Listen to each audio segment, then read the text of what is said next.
we are shaped and molded by people around us. But at the end of the day, like, we have to know ourselves and we have to know how to take care of ourselves. So like, your world should include other people, but it cannot revolve around other people, because then you are losing yourself.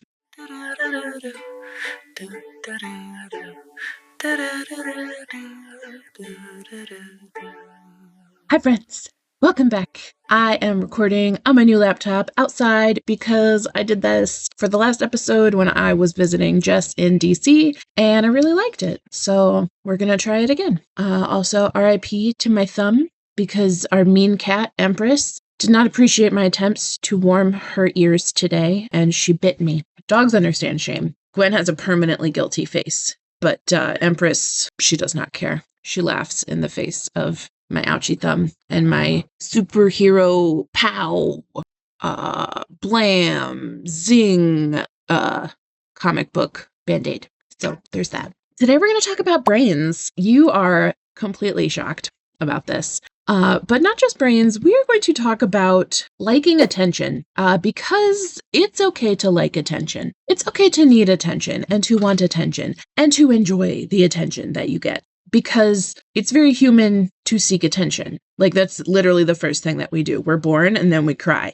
And then crying is just communicating that we need something. And then somebody comes and takes care of that need and we learn trust, right? We've covered this. That is basic trust versus mistrust, episode 197. You can go hear all about it. But we need attention. Human beings are a communal species. Like, we take care of each other. And to take care of each other, we have to know everybody's needs, right? If we're all just ignoring our needs and pretending like we don't have any needs so that we're not a burden to anybody, then nobody's getting the help that they need. So other people out there are perfectly fine getting the attention that they get. I'm not one of those people. I am mortified when I'm the center of attention. And yet I am a real hot pink kind of bitch. So we're going to unpack that a little bit today. So starting back with like babies. Have you ever like known a new parent and like you go visit this new parent and their baby, and it's like, even if it's their first baby, you're like, how do you know the difference between the hungry cry and the sleepy cry and the you need comfort cry and you're gassy or you need a diaper change? Like, there's so many different ways a baby cries, and their parents figure out the differences between those cries really fast because they're paying attention to their baby, right? If you leave a baby with a babysitter who has never sat a baby ever, that's never babysat.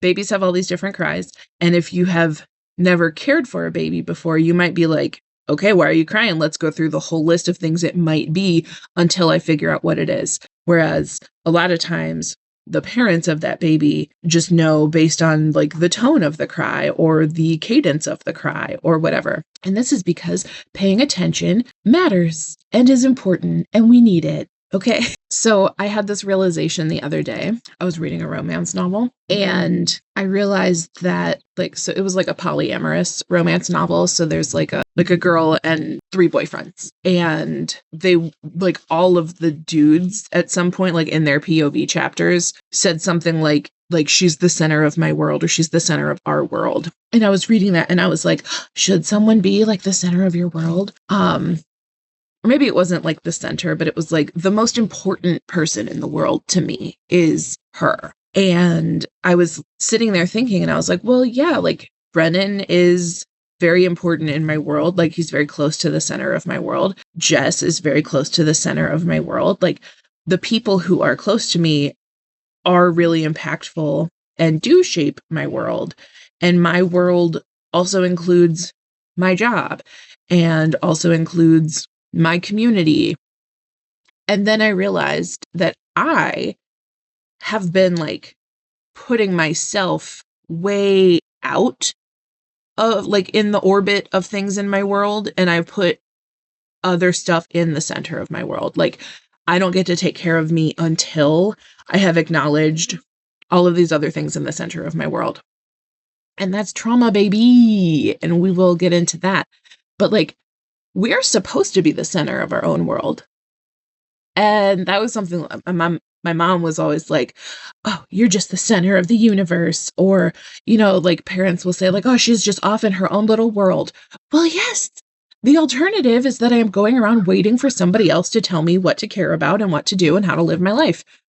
And there's a time for that. Like, our parents raise us, the people around us influence us, our teachers educate us. Like, we are shaped and molded by people around us. But at the end of the day, like, we have to know ourselves and we have to know how to take care of ourselves. So, like, your world should include other people, but it cannot revolve around other people, because then you are losing yourself. And that has been sort of the theme of, like, this depression hole I have been climbing out of, is like, when I put myself first, I feel like that's a bad thing. I feel like it's a selfish thing. I feel like I shouldn't be doing that because I'm not as good of a person if I'm putting myself first and foremost. And then I'm like, but I kind of have to, right? Like, nobody else can do things for me if I won't do them for myself. So, like, I have to drink water every day and make sure that I eat lunch every day and walk the dog around the block every day because I care about those things. Right? Important. And caring about those things does not mean that they are the point of my world.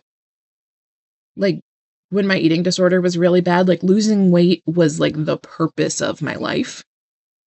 And so that was the center of everything that orbited around me. Everything fit into how I lose weight or how I eat or how I exercise or what my body looks like, etc. And now I want exercise to be something that orbits me closely, but that serves my needs and my goals. So I do not exist in service of exercise. I exercise in service of myself. We're going to be working on that this month. That's my May challenge for myself, is like, get back into an exercise routine that feels good and is not based in shame. Come along on my journey. So when we are being the center of our own little world like this, like, if you're living your life with others in the center, then they probably don't know the real you, because the real, most authentic, most genuine you would be the one that is at the center of your own world, because you would allow yourself to have needs and be known. So they can only know you and love you as much as you are allowing them to see that, like, fully human side of yourself that has needs and expresses them and allows other people to see that. That's a hard ask for a lot of us. So, like, we talked about babies, and then as kids grow up, like, the attention that you have to pay to them changes a little bit. Like, kids, when they're little, they'll ask you any question that comes across their mind. They're like, why is this? Why is that? Oh, somebody said this at the store the other day. What does that mean? Why is that lady fat? Why is that guy in a wheelchair? What's crutches? Why doesn't that person have an arm? Like, kids have no filter, and they're just going to ask everything that comes to their mind. And then eventually kids start to want privacy. And so you have to pay attention a little closer to, like, signals and signs and behavior and, like, grades and stuff that's not quite contained in the baby and the way the baby cries, right? Like, your teenager is not going to cry and tell you their needs. They're going to throw a fit and be like, oh, you're the worst mom ever. Oh, why don't you let me do that? But there's fear underneath there, and there's peer pressure underneath there, and there's, like, the pressure to get good grades and go to college in there, and they don't always feel comfortable talking about it. But if you pay attention, like, you can see that something's going on, and then you can intervene and be like, hey, let's go get some ice cream and talk about why you're freaking out. Cool, good job. Sometimes I like to imagine that my mother loved me like that. And it heals a little piece of me. But, like, at the end of the day, if you instill a sense of trust in your kids, then they're going to come to you, even when it's awkward and they're teenagers and they're like, I don't really want to tell you what's going on, mom and dad, but here it is. Because they know that you will pay attention and you will notice and you will care. Like, a lot of, like, depression and mental illness and stuff comes from thinking that, like, nobody would notice if you were gone, you know? Like, when depression gets really, really bad and it starts to become something where you're thinking, it would be better if I wasn't here anymore, being noticed can be a huge, like, confrontation to that belief. And, like, kids need to see healthy attachment and healthy attention so that they know what unhealthy attachment and unhealthy attention looks like. Like, there's a huge difference. It is normal to need and enjoy attention, especially from people closest to you. Like, the people closest to you are close because they pay attention. Like, if somebody doesn't care to notice anything about you, they're probably not a very close person. And then the more intimate a relationship is, the more they do notice and pay attention to you. Like, attention is part of intimacy and connection. And it says, like, I am important enough to be noticed. That is what attention does. Attention says, I am important to this person. So this is like when you're not fine, but you say you're fine because like you don't want to get into it. And in your mind, you're thinking, I wish that they would follow me and they would ask me and they would be like, I know you're not okay. Please tell me what's wrong. I know you're not fine. And it's like, I want you to notice. I want you to pay attention. I want you to see the signs of my discomfort, even if I am not ready to like verbalize it, because that invites a sense of safety, right? And a lot of us come into relationships with like baggage around wanting and needing attention, baggage around people calling us needy for wanting the bare minimum. And if you've had those kinds of relationships, you don't quite know like how to recalibrate and what is normal to expect and what's okay to ask for. And I personally tend to default to not asking for anything because I don't want to be a burden. But that is not how this is supposed to work according to all the people around me.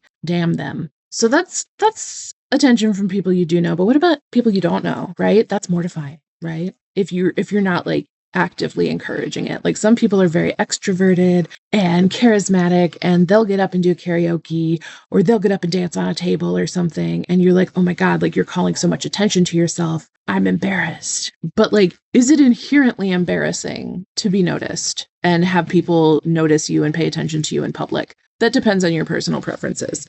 But like, I am a very hot pink person, right? Like I have hot pink hair, hot pink glasses, all of this. And I have that because I like it and it's for me. And my piercings are for me because I like them. But like, I do get a huge boost when somebody else notices it and compliments me, right? That attention is like, you did a really good job decorating yourself, Caitlin. And I'm like, hell yeah, I did. That's me. It feels so good to be noticed for the decorations that I put on myself. Also, not as many people notice you as you think. Even if you have something attention grabbing on your person, there's a psychological phenomenon called the spotlight effect. I just punched myself in the glasses, so I'm going to do that again. There's a psychological phenomenon called the spotlight effect. And it was first named by a researcher called Thomas Gilovich. And he did this observational study. He and co-authors conducted an experiment asking college students to put on a Barry Manilow t-shirt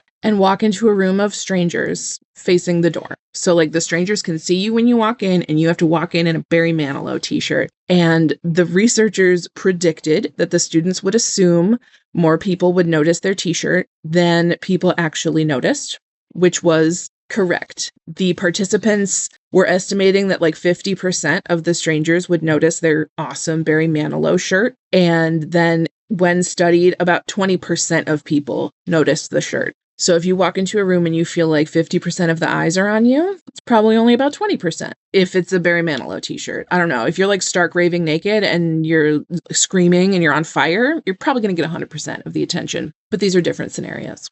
Furthermore, on the spotlight effect, there was another study. So the Barry Manilow one was in 1999, and this other one is in 1980. So I'm wondering if maybe it just wasn't called that, or if I got it wrong and maybe Thomas up there was not the person who named it, but we'll fact check that. So these two researchers, Kleck and Strenta, examined how subjects perceived reactions to them having a physical disfigurement. So the study volunteers had like a cosmetic scar applied to their face. They see their fake scar in the mirror, and then the makeup artist applies a cream to prevent the scar makeup from drying out. In reality, they took the entire scar makeup back off, but the volunteers then went into a room where they were instructed to have a normal conversation with another person on a particular topic. And then when they came back in, the volunteer rated their perceived reaction to having a scar. So like, did the other person seem more tense? Did they make less eye contact? Were they more distant or patronizing or anything? And the volunteers perceived that they were treated differently because of the scar, but they didn't actually have those scars. So the thought of being treated differently was actually coming to the self-consciousness of perceiving that they would be the center of attention in a negative way. So thinking that people are going to pay attention to us in a negative way stresses us out psychologically. And that brings me to like, why do we shame attention? Like attention seeking behavior is thrown out as like, oh, well, ignore this student's bad behavior. They just want attention. Or sometimes you'll hear like any attention is good attention in like a student who is misbehaving or being disruptive or starting fights with other kids. That's typically a sign that like something at home is not great because they are seeking attention so that an adult pays attention to them. And they should be getting that at home in a healthy way, but they're not. And so they tend to act out.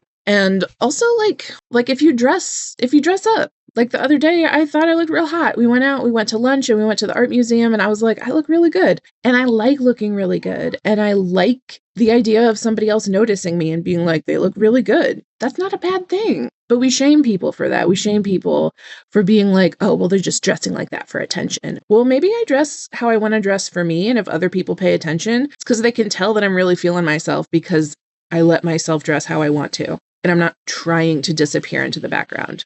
So to bring it back to the black and white thinking of it all, like the way that my OCD wants to categorize different types of attention is like on the one side, getting attention is shameful, even dangerous. So like if you want attention, that's worse because that means you are inviting shame and danger. And on the other hand, people who do seek attention are doing it in a manipulative way.